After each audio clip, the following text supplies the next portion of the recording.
వైష్ణవి వేగావతి దగ్గరికి వచ్చి తన చేతితో తన చేతిని చాలా ప్రేమగా నిమురుతూ ఉంటుంది. అది చూసిన వేగావతి అయితే, "ఏంటి వెన్నెల, ఏమైనా చెప్పాలనుకుంటున్నావా? ఏమైనా అడగాలనుకుంటున్నావా? ఎంత ప్రేమ చూపిస్తున్నావు?" అని చెప్పేసైతే అంటూ ఉంటుంది.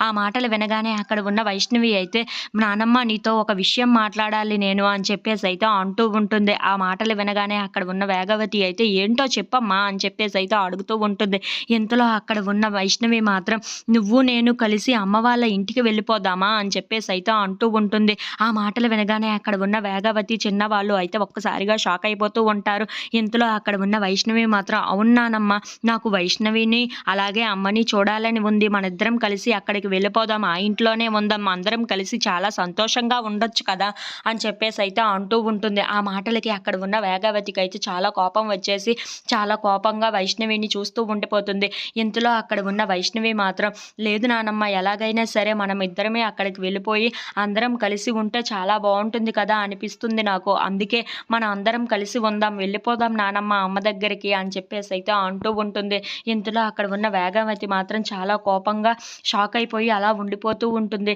అది చూసిన వైష్ణవి మాత్రం, "ఏంటి నానమ్మ అలా ఉండిపోయావు? ఏదో ఒకటి చెప్పు. మనందరం వెళ్ళిపోదామా అక్కడికి? అందరం కలిసి ఉంటే చాలా బావుంటుంది. అమ్మ నీతో చాలా ప్రేమగా ఉంటుంది. అమ్మకు నువ్వంటే చాలా ఇష్టం" అని చెప్పేసైతే అంటూ ఉంటుంది. If you like this video, please like, share